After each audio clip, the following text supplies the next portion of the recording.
नमस्कार दोस्तों, speed maker maths में आपका एक बार फिर से हार्दिक स्वागत है। इस वीडियो में हम लोग CHSL 2023 में जो मेंस का एग्जामिनेशन हुआ है उसमें के जीके जीएस के जितने भी क्वेश्चन पूछे गए हैं उसकी चर्चा करेंगे। तो आइए शुरू करते हैं पहले क्वेश्चन के साथ। पहला क्वेश्चन क्या पूछा गया है कि किस खेल में योगदान के लिए BC सुरेश को 2022 का द्रोणाचार्य पुरस्कार प्राप्त हुआ है। तो इसका राइट आंसर हो जाएगा कबड्डी के लिए। तो इस साल 2022 के लिए BC सुरेश को द्रोणाचार्य पुरस्कार से सम्मानित किया गया है, जो कि कबड्डी के कोच हैं। तो आइए देखते हैं थोड़ा द्रोणाचार्य पुरस्कार के बारे में। तो सबसे पहले ये पुरस्कार दिया किनको जाता है? ये एक प्रकार का सिविलियन अवार्ड है जो कि कोचेस को दिए जाते हैं, जो भी खेल से संबंधित कोच होते हैं उनको दिए जाते हैं। और इसके हिस्ट्री के बारे में अगर देखें इस द्रोणाचार्य पुरस्कार की, तो इसकी स्थापना जो हुई थी 1985 में हुई थी, यानी कि पहला जो पुरस्कार दिया गया था वो 1985 में दिया गया था। और इसमें 15 लाख रुपए की राशि दी जाती है। और पहली बार जो पुरस्कार दिया गया था द्रोणाचार्य अवार्ड, वो थे प्राप्त करने वाले बालचंद्र भास्कर भागवत और ओम प्रकाश शर्मा और OM नंबियार। ये तीनों लोगों को 1985 में ये द्रोणाचार्य पुरस्कार से सम्मानित किया गया था। अब बढ़ते हैं अगले क्वेश्चन पे। अगला क्वेश्चन देखते हैं क्या पूछा गया है। अगला क्वेश्चन पूछा गया है, भारत में मुगल साम्राज्य से संबंधित निम्नलिखित कथनों में कौन सा सही है? पहला कथन दिया गया है कि पानीपत के द्वितीय युद्ध के साथ अकबर के शासन और उसके क्षेत्रीय विस्तार की भी शुरुआत हुई। दूसरा दिया गया है, हल्दी घाटी का युद्ध अकबर के शासन के दौरान जून 1576 में लड़ा गया था और एक यह ऐतिहासिक युद्ध था। तो यहाँ पे दोनों कथन A और B दोनों सही है। तो कैसे सही है, आइए इसकी व्याख्या हम लोग करते हैं। तो यहाँ पे पानीपत का युद्ध के बारे में अगर देखें तो बैटल ऑफ पानीपत 3 पानीपत के युद्ध हुए थे। पहला जो युद्ध हुआ था वो 1526 ईस्वी में हुआ था, बाबर और इब्राहिम लोदी के बीच में हुआ था, जिसमें बाबर विजयी रहा था और इब्राहिम लोदी पहला शासक था जो कि बैटलफील्ड में मारा गया था। दूसरा जो पानीपत का युद्ध हुआ था वो 1556 ईस्वी में हुआ था और वो हेमचंद विक्रमादित्य, जिसे हेमू के नाम से जानते हैं, और दूसरा अकबर के बीच में हुआ था। तो पहला कथन में यही पूछा गया था कि सेकेंड पानीपत के युद्ध में अकबर का शासन स्थापित हुआ था, तो सही बात है, इसमें अकबर का शासन स्थापित हुआ था। और तीसरा पानीपत का युद्ध हुआ था 1761 ईस्वी में, जो कि लड़ा गया था अफगान किंग अहमद शाह अब्दाली और मराठाओं के बीच लड़ा गया था, जिसमें अहमद शाह अब्दाली विजयी हुआ था। तो ये थे पानीपत के युद्ध से संबंधित जानकारी। अब आते हैं ये हल्दी घाटी से संबंधित युद्ध के बारे में। दूसरा कथन हल्दी घाटी के बारे में दिया गया था कि हल्दी घाटी का युद्ध जून 1576 में लड़ा गया था। तो ये भी सही है कि हल्दी घाटी का जो युद्ध हुआ था 18 जून 1576 को हुआ था, जिसमें महाराणा प्रताप और अकबर के तरफ से मान सिंह के बीच में ये युद्ध हुआ था, जिसमें महाराणा प्रताप की पराजय मानी जाती है। और इस तरीके से ये दोनों कथन यहाँ पे सही था, पहला और दूसरा दोनों। तो बढ़ते हैं अब अगले क्वेश्चन पे। अगला क्वेश्चन में क्या कह रहा है कि इसको मिलान करना है कि कौन से किसके लिए बोला जाता है। तो यहाँ पे सेक्सटेंट, यहाँ पे आप लोग डायरेक्ट आंसर में ही मैं आपको बता देता हूँ कि एक का ए है, यानी कि सेक्सटेंट का मतलब होता है दो दृश्यमान वस्तुओं के बीच के कोण को मापना। ये हो गया। ओडोमीटर का मतलब होता है वर्षा की मात्रा को मापता है। ओडोमीटर क्या करता है? वर्षा की मात्रा को मापता है। थर्मोपाइल क्या करता है? किसी सतह के तापमान को मापता है। और पायरोमीटर विकिरित ऊष्मा की अल्प मात्रा को मापता है। तो इस तरीके से ये चारों ऑप्शन यहाँ पे सज जाएंगे। अब बढ़ते हैं अगले क्वेश्चन पे। अगला क्वेश्चन क्या कहा गया है कि भारतीय संविधान में द्विसदन प्रणाली की विशेषता डैश के संविधान से ली गई है। तो इसका राइट आंसर हो जाएगा ब्रिटेन। ब्रिटेन के संविधान से हमारे भारतीय संविधान में ये द्विसदनीय प्रणाली अपनाई गई है। आइए संविधान में क्या कहाँ से लिया गया है उस पर थोड़ी निगाहें हम लोग दौड़ाते हैं। तो यहाँ पे पहला देखते हैं, यहाँ पे जापान से क्या लिया गया है, विधि द्वारा स्थापित प्रक्रिया। आपातकालीन उपबंध जो है वो लिया गया है जर्मनी से। आपातकालीन उपबंध जर्मनी से लिया गया है। उसके बाद में मूल कर्तव्य और प्रस्तावना में न्यायिक आदर्श, ये दोनों लिया गया है रूस के संविधान से। गणतंत्रात्मक व्यवस्था, स्वतंत्रता, समानता एवं बंधुत्व का सिद्धांत, ये लिया गया है फ्रांस से। और ये जो सारे दिख रहे हैं अमेरिका से लिए गए हैं, जिसमें प्रस्तावना के शब्द जहाँ पे हम भारत के लोग हैं वो शब्द अमेरिका के संविधान से लिया गया है। मूल अधिकार, स्वतंत्र न्यायपालिका, न्यायिक पुनरावलोकन, राष्ट्रपति पर महाभियोग, उपराष्ट्रपति का पद, ये सारे जो है अमेरिका के संविधान से लिया गया है। उसके बाद में राज्य के नीति निर्देशक तत्व, राष्ट्रपति की निर्वाचन पद्धति और राज्यसभा में सदस्यों का नामांकन, ये तीनों आयरलैंड के संविधान से लिया गया है। उसके बाद में समवर्ती सूची और ये संसद के दोनों सदनों की संयुक्त बैठक, ये ऑस्ट्रेलिया के संविधान से लिया गया है। तो इतने सारे इम्पोर्टेंट संविधान के स्रोत थे, ये आप ध्यान रखेंगे। बढ़ते हैं अगले क्वेश्चन पे। अगला क्वेश्चन क्या कह रहा है कि 2011 की जनगणना के अनुसार निम्नलिखित में से किस राज्य की जनसंख्या सबसे कम है।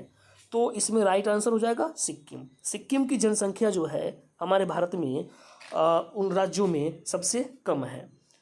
अब हम लोग 2011 की जनगणना से रिलेटेड कुछ फैक्ट देख लेते हैं। तो आइए यहाँ पे देखते हैं। सबसे पहले जनगणना किस सूची में आता है इसके बारे में देखते हैं। भारत की जनगणना संघ सूची में आता है। भारतीय संविधान की धारा 246 के अनुसार जनगणना का कार्य संघ सरकार द्वारा किया जाएगा। यानी कि संविधान की जो 7वीं अनुसूची है उसमें 3 जो सूची दी गई है, राज्य सूची, संघ सूची और समवर्ती सूची, तो उसमें संघ सूची का विषय है जनगणना। यहाँ पे पहला पॉइंट ये रहा। भारत में पहली बार जनगणना जो कि आंशिक जनगणना हुई थी, उस समय के जो लॉर्ड मेयो थे गवर्नर, उसके काल में हुई थी 1872 में। उसके बाद में तीसरा पॉइंट यहाँ पे हम लोग देखेंगे, नियमित जनगणना पहली बार 1881 में लॉर्ड रिपन के कार्यकाल में हुई थी। भारत के पहले जनगणना आयुक्त हेनरी प्लाउडेन थे। भारत के पहले जनगणना आयुक्त जो थे हेनरी प्लाउडेन थे। भारत में जनगणना का कार्य गृह मंत्रालय के अधीन महापंजीयक या जनगणना आयुक्त के निर्देश के अनुसार होता है। यानी कि ये जनगणना का जो कार्य है, एक तो संघ सूची का कार्य है क्योंकि राज्य सूची इसमें हस्तक्षेप नहीं करेगी, और दूसरा ये गृह मंत्रालय के अधीन आता है। अगला देखते हैं पॉइंट जनगणना से ही रिलेटेड 2011 के जनगणना की। यहाँ पे एक और मेन पॉइंट क्या है, इम्पोर्टेंट पॉइंट, कि भारत में 1911 से 1921 के दशक में जन्म वृद्धि दर न्यूनतम रही थी। इसीलिए इस दशक को महाविभाजक वर्ष कहा जाता है। तो ये भी सवाल पूछा जाता है कि महाविभाजक वर्ष किसे कहा जाता है, तो 1921 को कहा जाता है। वर्ष 1951 में जन्म वृद्धि दर अधिकतम रही थी। इस वर्ष को लघु विभाजक वर्ष कहा जाता है। तो यहाँ पे माइक्रो डिवाइड ईयर 1951 को कहा जाता है। उसके बाद में आज़ाद भारत की पहली जनगणना जो हुई थी वो 1951 में कराई गई थी। इसमें 14 सवाल शामिल थे। तो यहाँ पे आज़ाद भारत की पहली जनगणना जो हुई थी 1951 में संपन्न हुई थी। वर्ष 2001 की जनगणना भारत की पहली पूर्ण कंप्यूटरीकृत जनगणना थी। तो यहाँ पे पूरी तरीके से कंप्यूटराइज जनगणना जो हुई थी वो वर्ष 2001 में कराई गई थी। उसके बाद में देखते हैं वर्ष 2011 में कराई गई जनगणना भारत की 15वीं जनगणना है तथा आज़ाद भारत की 7वीं जनगणना है। ये भी पॉइंट इंपॉर्टेंट है। जनगणना 2011 में कुल 29 सवाल थे। वर्ष 2011 की जनगणना के अनुसार जनगणना के आयुक्त जो थे वो सी चंद्र मौली थे। वर्ष 2011 के जनगणना आयुक्त जो थे वो सी चंद्र मौली थे। उसके बाद में कुछ और इम्पोर्टेंट पॉइंट जनगणना से ही रिलेटेड देखते हैं। 2011 की जनगणना की बात करें तो 2011 की जनगणना के अनुसार लिंगानुपात जो है भारत में वो 940 है। उसके बाद में सर्वाधिक लिंगानुपात वाले राज्य अगर देखें तो केरल है जो कि 1084 है, और न्यूनतम लिंगानुपात वाला राज्य जो है हरियाणा है जो कि 878 है। उसके बाद में और कुछ फैक्ट देख लेते हैं। साक्षरता की दृष्टि से सबसे बड़ा राज्य अगर देखें यानी कि सबसे ज़्यादा साक्षर केरल राज्य का है, साक्षरता दर सबसे ज़्यादा केरल राज्य का है, वहीं सबसे कम बिहार राज्य का है। साक्षरता की दृष्टि से सबसे बड़ा केंद्र शासित प्रदेश लक्षद्वीप है, और सबसे छोटा केंद्र शासित प्रदेश साक्षरता की दृष्टि से दादर व नगर हवेली है। जनसंख्या घनत्व की दृष्टि से सबसे बड़ा राज्य बिहार है, जबकि जनसंख्या घनत्व की दृष्टि से सबसे छोटा राज्य अरुणाचल प्रदेश है, और वहीं जनसंख्या घनत्व की दृष्टि से सबसे बड़ा केंद्र शासित राज्य दिल्ली है।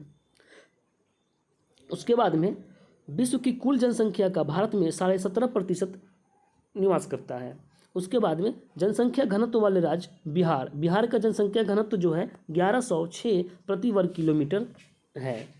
न्यूनतम जनसंख्या वाले जो राज्य अरुणाचल प्रदेश है उसका जनसंख्या घनत्व 17 व्यक्ति प्रति वर्ग किलोमीटर है।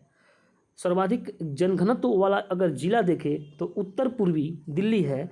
भारत की साक्षरता दर देखें तो 74.04% है, और सर्वाधिक साक्षरता वाले राज्य केरल है जिसका साक्षरता लगभग 94% के बराबर है। उसके बाद में दूसरा स्थान मिजोरम का है। तो ये कुछ थे जनगणना से रिलेटेड फैक्ट्स। अब अगले क्वेश्चन पे बढ़ते हैं। अगला क्वेश्चन क्या कह रहा है कि निम्नलिखित में से कौन सा वैज्ञानिक विषय पृथ्वी की स्थलाकृति विशेषताओं का विवरण और वर्गीकरण से संबंधित है? तो इसका राइट आंसर हो जाएगा जियोमॉर्फोलॉजी। जियोमॉर्फोलॉजी में पृथ्वी की स्थलाकृति विशेषताओं का विवरण और वर्गीकरण के बारे में पढ़ा जाता है। तो इसका राइट आंसर ऑप्शन नंबर 4 हो जाएगा। बढ़ते हैं अगले क्वेश्चन पे। अगला क्वेश्चन बोल रहा है कि आधुनिक आवर्त सारणी में किस तत्व में संयोजकता इलेक्ट्रॉन की संख्या सीजियम के संयोजकता इलेक्ट्रॉनों के समान होती है? तो इसका राइट आंसर हो जाएगा पोटेशियम। यहाँ पे पीरियोडिक टेबल से क्वेश्चन पूछा गया है, वो भी आधुनिक पीरियोडिक टेबल से, कि आधुनिक आवर्त सारणी में किस तत्व की संयोजकता इलेक्ट्रॉन की संख्या सीजियम के संयोजकता इलेक्ट्रॉन के समान होती है? तो इसका राइट आंसर पोटेशियम हो जाएगा। अब यहाँ पे अगर देखें आधुनिक आवर्त सारणी के बारे में एक क्वेश्चन और आता है कि आधुनिक आवर्त सारणी का आविष्कार किसने किया था? तो यहाँ पे आंसर हो जाएगा हेनरी मोसले। हेनरी मोसले ने आधुनिक आवर्त सारणी का आविष्कार किया था। बढ़ते हैं अगले क्वेश्चन पे। अगला क्वेश्चन क्या कह रहा है कि आर्य समाज और स्वामी दयानंद सरस्वती के संबंध में निम्नलिखित कथनों में से कौन सा सही है? तो पहला कथन है कि स्वामी दयानंद सरस्वती का मूल नाम मूलशंकर तिवारी था, जो कि बिल्कुल सही है। दूसरा कथन है स्वामी दयानंद सरस्वती गुजरात के मूल निवासी हैं, ये भी बिल्कुल सही है। आर्य समाज की स्थापना 1875 ईस्वी में की गई थी, ये भी बिल्कुल सही पॉइंट है। तो यहाँ पे तीनों कथन सही है, इसीलिए ऑप्शन 1 इसका राइट आंसर हो जाएगा। बढ़ते हैं अगले क्वेश्चन पे। अगला क्वेश्चन क्या कह रहा है कि 2022 तक के अनुसार भारतीय रिजर्व बैंक द्वारा मुद्रित करेंसी नोट का उच्चतम मूल्य वर्ग कितने था? तो इसका राइट आंसर हो जाएगा 2000 रुपये। ये आंसर गलत दिया हुआ है, इसका राइट आंसर हो जाएगा 2000, क्योंकि हमारे भारत में सबसे ज़्यादा अगर मूल्य वाली नोटों का अगर बात करें तो वो 2000 रुपये का नोट था, जो कि अभी हाल ही फिलहाल में प्रधानमंत्री के द्वारा ये अनाउंस किया गया कि 30 सितंबर के बाद ये नोट चलन में नहीं रहेंगे। बढ़ते हैं अगले क्वेश्चन पे। अगला क्वेश्चन क्या कह रहा है कि 2020 तक के अनुसार विश्व में कोयले का सबसे बड़ा प्रमाणित भंडार किस देश में स्थित है? तो इसका राइट आंसर हो जाएगा 2020 तक। ये 2020 तक के पूछा है, तो 2020 तक में संयुक्त राज्य अमेरिका था, जबकि 2022 के अनुसार अगर देखें तो ये चाइना हो गया है सबसे ज़्यादा कोयले भंडार वाला। तो यहाँ पे राइट आंसर हो जाएगा क्या? संयुक्त राज्य अमेरिका, क्योंकि 2020 तक का पूछा गया है। अब अपने भारत देश में 2022-23 के अनुसार देख लेते हैं तो झारखंड में भारत का सबसे बड़ा कोयला भंडार है। झारखंड स्थित झरिया कोयला क्षेत्र सबसे प्राचीन और संपन्न कोयला क्षेत्रों में से एक है। ओडिशा में भारत का दूसरा सबसे बड़ा कोयला भंडार है। तो झारखंड भारत का सबसे बड़ा कोयला निर्माता है। यहाँ पे ये अगर भारत के परिप्रेक्ष्य में देखें तो भारत में सबसे बड़ा कोयला का भंडार झारखंड में हो जाएगा। बढ़ते हैं अगले क्वेश्चन पे।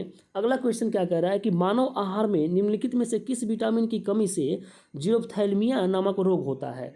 तो जीरोप्थैल्मिया नामक रोग, जिसे शुष्का छिपाक रोग भी कहते हैं, ये विटामिन ए की कमी से होती है। तो इसमें अब विटामिन के बारे में कुछ हम जानकारी देख लेते हैं। तो आइए विटामिन के बारे में देखते हैं। तो सबसे पहले विटामिन के नाम और उससे के कमी से होने वाले रोगों के बारे में भी देखेंगे। तो विटामिन ए का रासायनिक नाम रेटिनॉल होता है, जिसकी कमी से रतौंधी रोग होता है। विटामिन B1 का नाम थायमिन होता है, जिसकी कमी से बेरी होता है। वहीं विटामिन B2 का रासायनिक नाम राइबोफ्लेविन होता है। त्वचा का जो फटना होता है वो विटामिन B2 की कमी से ही होता है। विटामिन B3 का नाम पेंटोथेनिक अम्ल है, जिससे बाल सफ़ेद होता है। बाल सफ़ेद की जो बीमारी होती है वो विटामिन B3 की कमी से होती है। एक और बीमारी होती है विटामिन B3 की कमी से, जिसका नाम है पेलाग्रा। उसके बाद में विटामिन B3, जिसका रासायनिक नाम बायोटीन है, इसमें बालों का गिरना इसकी कमी से होता है। विटामिन B12, इसका नाम है साइनोकोबालामीन, रासायनिक नाम है साइनोकोबालामीन, इसकी कमी से एनीमिया रोग होती है, जिसको रक्त की कमी होती है। विटामिन C का रासायनिक नाम एस्कॉर्बिक अम्ल है, जिसकी कमी से स्कर्वी नामक रोग होता है। विटामिन D, जिसका रासायनिक नाम कैल्सीफेरॉल है, इसकी कमी से रिकेटस होता है बच्चों में, और बूढ़े लोगों में ऑस्टियोमाइलिसिया, जिससे जो हड्डी संबंधित रोग है वो बीमारी होती है। विटामिन E का रासायनिक नाम टोकोफेरॉल है, और इसकी कमी से जनन शक्ति में कमी होती है, जो रिप्रोडक्शन सिस्टम होता है उसकी कमी होती है। उसके बाद में विटामिन के का रासायनिक नाम फिलोक्यूनिन है, जिसका कमी से रक्त का थक्का नहीं बनता है। तो ये सारे विटामिन से संबंधित कुछ फैक्ट्स थे। बढ़ते हैं अब अगले क्वेश्चन पे। अगला क्वेश्चन क्या कह रहा है कि निम्नलिखित में से कौन भारत के प्रथम मुख्य न्यायाधीश थे। तो यहाँ पे भारत के प्रथम मुख्य न्यायाधीश की अगर बात करें तो हीरालाल जे कानिया, जिसे HJ कानिया भी कहते हैं, इनका शॉर्ट नाम, वो भारत के प्रथम मुख्य न्यायाधीश थे। अब मुख्य न्यायाधीश से संबंधित कुछ फैक्ट्स देख लेते हैं। तो यहाँ पे न्यायमूर्ति फातिमा MVV भारत के सर्वोच्च न्यायालय की पहली महिला न्यायाधीश थी। यहाँ पे ये कहा जा रहा है कि भारत की पहली महिला न्यायाधीश जो थी वो थी फातिमा बीबी, जो कि सर्वोच्च न्यायालय की न्यायाधीश थी। और वहीं अगर मुख्य न्यायाधीश की बात की जाए, महिला न्यायाधीश, भारत की पहली महिला मुख्य न्यायाधीश, तो वो हो जाएगी लीला सेठ, जो कि यहाँ पे उच्च न्यायालय की प्रथम महिला मुख्य न्यायाधीश थी। तो यहाँ पे 3 क्वेश्चन हो गए कि हमारे देश के प्रथम मुख्य न्यायाधीश सर्वोच्च न्यायालय के कौन थे, तो HJ कानिया हो जाएगा। और वहीं अगर भारत के सर्वोच्च न्यायालय के न्यायाधीश के बारे में अगर पूछा जाए, महिला न्यायाधीश के बारे में, तो M फातिमा बीबी हो जाएगी। और वहीं किसी भी उच्च न्यायालय की प्रथम महिला मुख्य न्यायाधीश के बारे में पूछा जाए तो ये हो जाएगी लीला सेठ, जो कि यहाँ पे आंसर लिखा हुआ है। अगला क्वेश्चन पे बढ़ते हैं। अगला क्वेश्चन में यहाँ पे क्या दिया गया है कि इस पर्वत शिखर की ऊंचाई को हमें मिलान करना है। तो यहाँ पे डायरेक्ट मैं आपको ये आंसर बता रहा हूँ कि 2 नंबर इसका आंसर हो जाएगा। और इसमें जो दिया गया है कामेट की ऊंचाई जो होगी वो 1756 मीटर होगी। उसके बाद में कंचनजंगा की जो ऊंचाई होगी वो 8586 मीटर होगी। और नंदा देवी की जो ऊंचाई होगी वो 7816 होगी, जबकि K2 की ऊंचाई जो होगी 8611 मीटर होगी। अब हम इन पर्वत शिखरों की स्थिति देख लेते हैं कि कौन से पर्वत शिखर किस राज्य में स्थित है। तो यहाँ पे कामेट पर्वत जो है ये उत्तराखंड में स्थित है। वहीं कंचनजंगा सिक्किम में स्थित है। नंदा देवी उत्तराखंड के चमोली डिस्ट्रिक्ट में स्थित है। और वहीं K2, जिसे गॉडविन ऑस्टिन भी कहते हैं, ये जम्मू कश्मीर में स्थित है। तो बढ़ते हैं अगले क्वेश्चन पे। अगला क्वेश्चन है कि इसको मिलान करना है। ये कुछ संघ दिए गए हैं और उनके उदाहरण दिए गए हैं। तो यहाँ पे मिलान करते हैं। तो यहाँ पे पेरिफेरा जो है वो जेलीफिश जो है, यहाँ पे स्पंज जो है वो पोरीफेरा संघ के क्या है, जीव है। उसके बाद में नाडेरिया जो है इस संघ में जेली फिश को रखा गया है। नाडेरिया को जेली फिश के नाडेरिया संघ में जेली फिश को रखा गया है। उसके बाद मोलस्का संघ में स्क्विड आ जाता है और ऑर्थोपोडा संघ में सेंटीपीड आ जाता है। और यहाँ पे ध्यान रखने वाली बात यह है कि जंतु जगत का सबसे बड़ा संघ अगर कोई है तो वो है ऑर्थोपोडा। ऑर्थोपोडा में कीड़े मकोड़े, जब यहाँ पे सेंटीपीड दिया हुआ है, ये कीड़े मकोड़े भी इसमें आ जाते हैं। जितने भी कीड़े मकोड़े हैं यहाँ पे ऑर्थोपोडा संघ में आ जाते हैं और ये संघ का सबसे बड़ा संघ है। तो यहाँ पे ये हो गया। अब बढ़ते हैं अगले क्वेश्चन पे। अगला क्वेश्चन कह रहा है कि मानव आहार में निम्नलिखित में से किस विटामिन, अच्छा ये क्वेश्चन दोबारा आ गया फिर से। बढ़ते हैं अगले क्वेश्चन पे, देखते हैं अगला क्वेश्चन यहाँ पे, एक मिनट। अगला क्वेश्चन कहाँ है भाई, एक मिनट।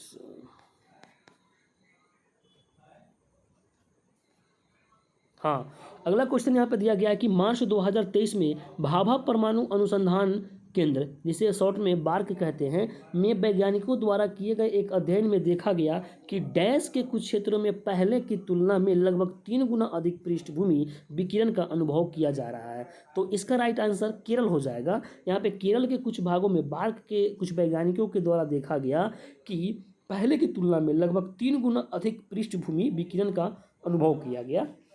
तो इसका राइट आंसर हो जाएगा केरल। अब आइए बार्क के बारे में कुछ देख लेते हैं जानकारी। बार्क का फुल फॉर्म होता है भाभा एटॉमिक रिसर्च सेंटर, यानी कि भाभा परमाणु अनुसंधान केंद्र। इसका लोगो ये है जो कि राष्ट्र की सेवा में परमाणु, यहाँ पे इसका ध्येय वाक्य है। उसके बाद में आगे बढ़ते हैं। बार्क का स्थापना देखें तो भाभा एटॉमिक रिसर्च सेंटर की स्थापना 3 जनवरी 1954 को हुआ था। इसके फाउंडर जो थे होमी जहांगीर भाभा जी थे। इसका जो मुख्यालय है वो ट्रॉम्बे मुंबई में स्थित है। तो ये बार्क से संबंधित कुछ फैक्ट्स थे। अब बढ़ते हैं अगले क्वेश्चन पे। अगला क्वेश्चन देखते हैं क्या कह रहा है। अगला क्वेश्चन है, हाँ, बार्क के डायरेक्टर के बारे में पूछा जाता है। हाल ही में अजीत कुमार मोहंती को भाभा एटॉमिक रिसर्च सेंटर के डायरेक्टर के रूप में नियुक्ति की गई है। तो ये ध्यान रखेंगे। अब अगले क्वेश्चन पे बढ़ते हैं। यहाँ पे अगला क्वेश्चन है कि CGS, जिसका फुल फॉर्म होता है सेंटीमीटर ग्राम सेकेंड, ये एक प्रणाली है, सिस्टम है। इसमें पूछा जा रहा है कि चुंबकीय तीव्रता की जो मात्रक होती है वो क्या होता है। तो ऑस्ट्रेड जो होता है वो CGS प्रणाली में चुंबकीय तीव्रता का मात्रक हो जाता है, जो कि राइट आंसर इसमें ऑप्शन नंबर 3 हो जाएगा। तो ये 20 क्वेश्चन थे CHSL 2023 के मेंस में पूछे गए GK GS के, यानी कि जनरल अवेयरनेस के। तो उम्मीद है आपको ये वीडियो अच्छी लगी होगी। मिलते हैं किसी और वीडियो में, तब तक के लिए जय हिंद।